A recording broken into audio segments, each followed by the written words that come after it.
what is the belief system? How do women perceive themselves, and how are they perceived by the men? Because the human species is made up of men and women, and we are created as equals. As a Muslim, I know that, because God has consistently said in the Quran, I have created you man and women. When he talks of mu'mini, he also talks of the mu'mina. When he talks of the sadiqi, he talks of the sadiqa. When he talks of the fajri, he talks of the fajra. Yes. There is nothing like women's hell or men's heaven. We all go together on the mercies of Allah. Yes. So let us be under no illusion. Men normally perceive women as irrational, apolitical, emotional, incapable of taking right decisions.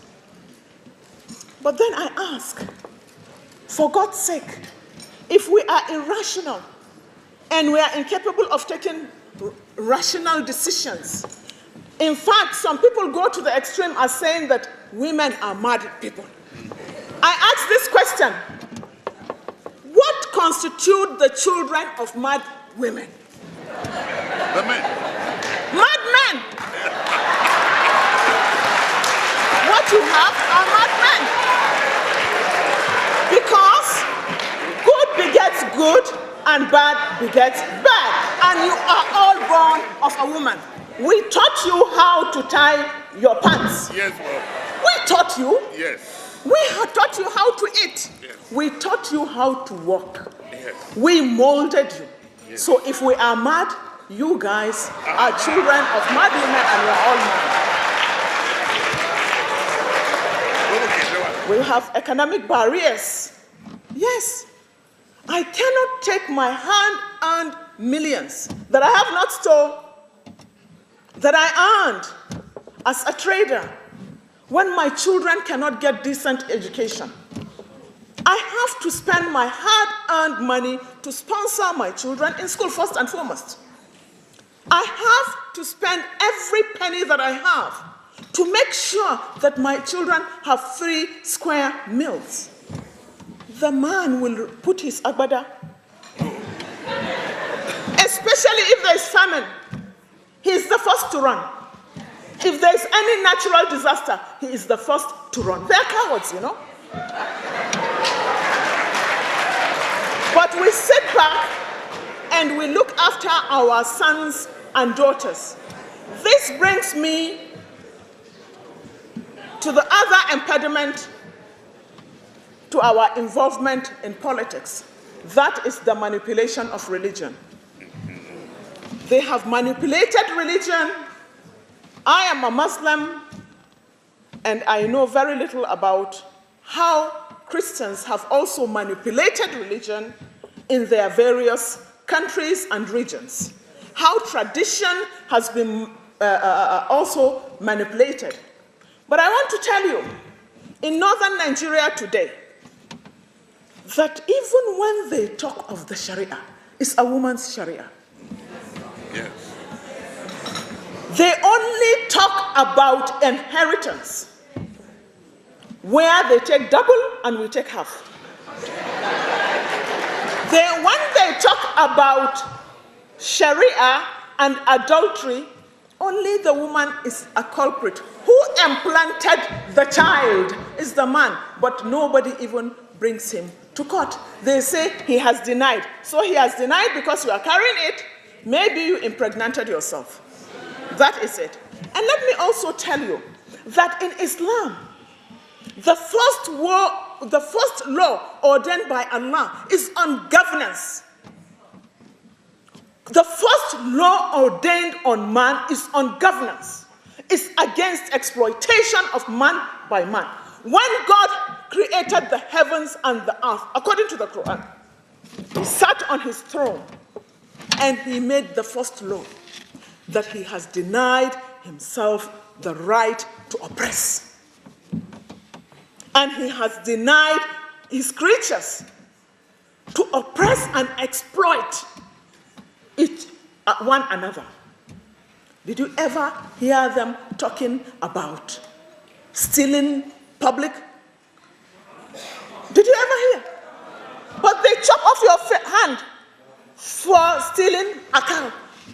While billions and billions of naira has been siphoned, people have been denied their rights to means of livelihood.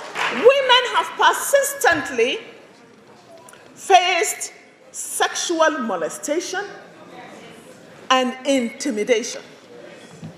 Many a times when I go to gatherings, it has happened to me quite a few times in Kano. What they want to do, my political opponents, people have been paid to come to the podium to dress me naked. For they know the honor of the woman is in her body. They know that.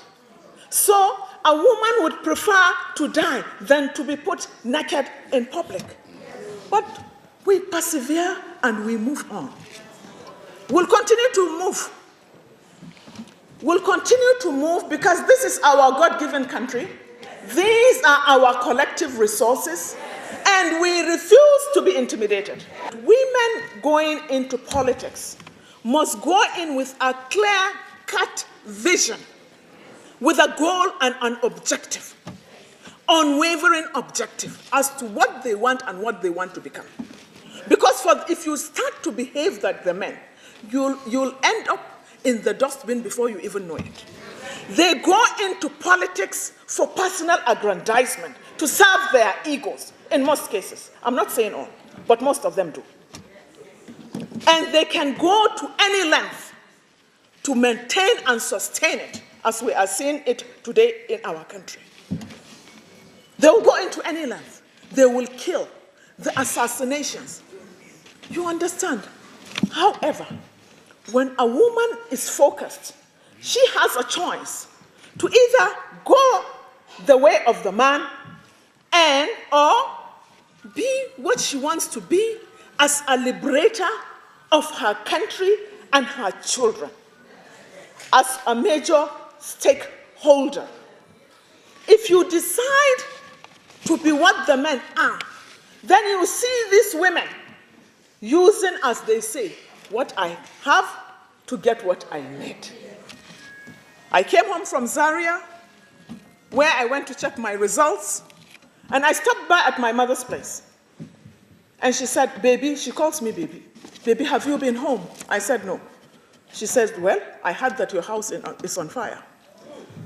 So I went home. And of course, the house I left was nothing but ashes. I looked in every corner in that house. I did not see the body of Bala Muhammad. It was a day after that his body was brought. His limbs were chopped into pieces. I identified the body, and his hair, of course, was not burnt. Apparently, he was chopped into pieces and then set ablaze.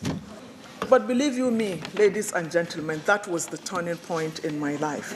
That was the day I decided that to me, politics, I hope to live and die in it. We all as women would want to see our children educated and grow. Women are the most responsible leaders on earth. We are responsible because we are compassionate. We are compassionate because we are the producers of the human species. That is why we are compassionate and responsible. You should not begin to see this as a weakness, but it is our strength.